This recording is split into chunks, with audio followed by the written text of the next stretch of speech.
Jangan lupa like, komen, dan subscribe channel YouTube TVRI Bengkulu dan nyalakan lonceng notifikasinya.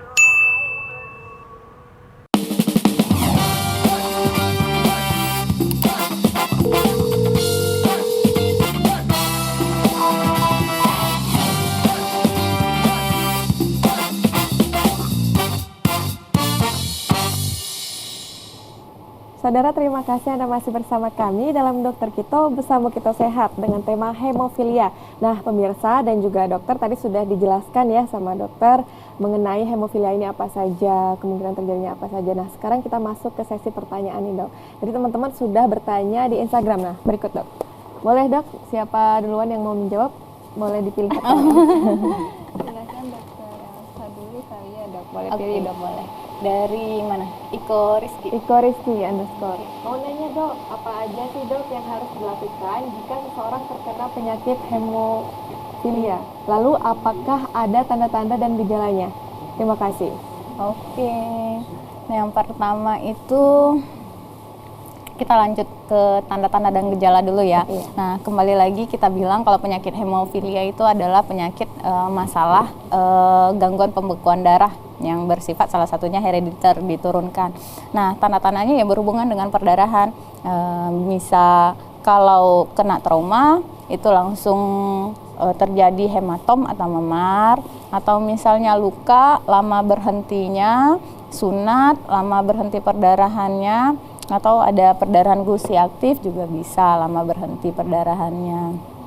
Nah, kemudian apa sih yang harus dilakukan jika seseorang terkena penyakit hemofili? Nah, saat seseorang sudah terdiagnosa penyakit hemofili, nah yang harus dilakukan adalah kontrol.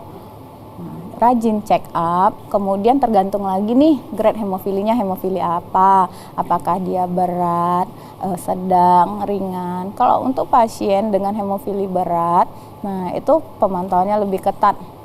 Apakah bisa dilakukan, apakah dibutuhkan, bukan bisa dilakukan, apakah butuh diberikan faktor pembekuan darah profilaksis atau hanya saat terjadi perdarahan, begitu itu dipantau lagi. Kalau saat terjadi perdarahan itu masih di cover ya sama BPJS ya, yang agak susah itu kita yang untuk ini profilaksis itu masih belum di cover sama BPJS.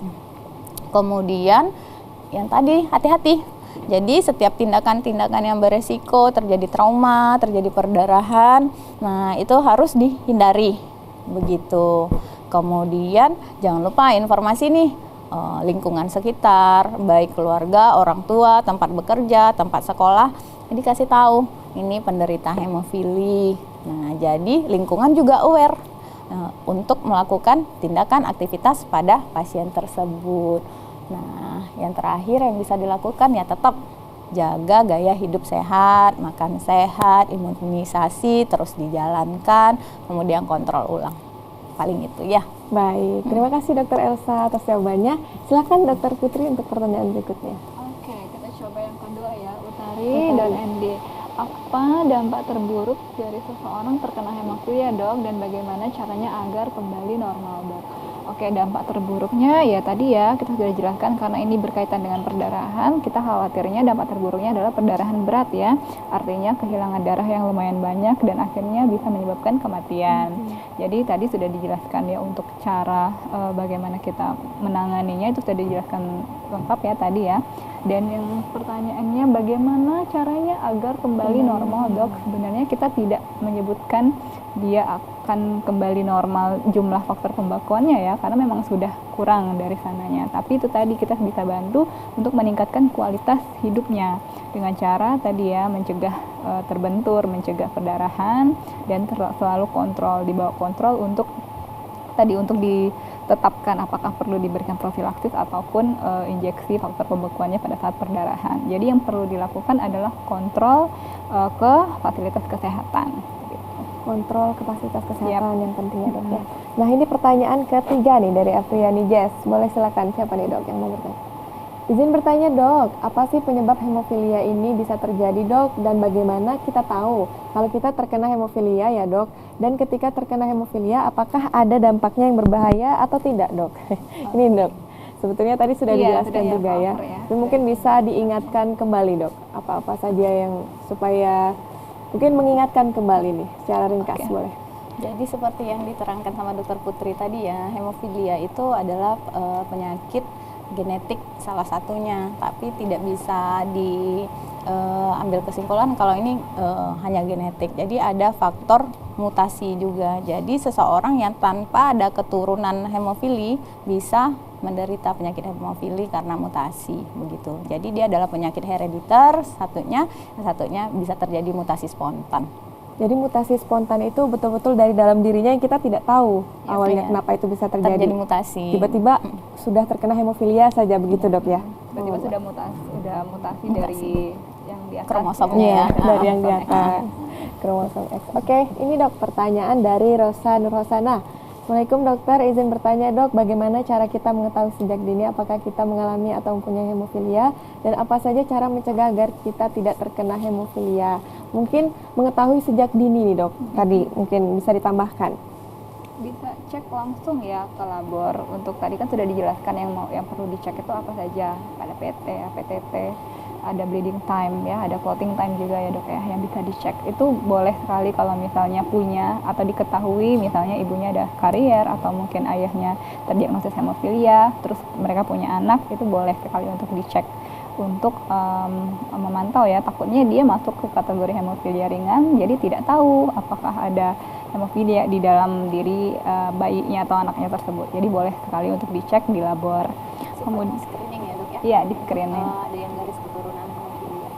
Artinya kalau garis keturunannya ini seorang ibu merupakan karier pembawa sifat nih dok, menikah dengan ayahnya dan punya anak. Artinya kan posisinya normal, tapi si ibu pembawa sifat harus dicek anaknya ya dok ya. Iya, anak Tetap harus dicek ya untuk tahu apakah ada hemofilia atau tidak begitu dok ya. Tadi Nah, ada mungkin pertanyaan terakhir nih dok, anak saya usia 15 tahun, demam 6 hari yang lalu, kemudian dicek laborat kemarin dengan hasil trombosit 352.000.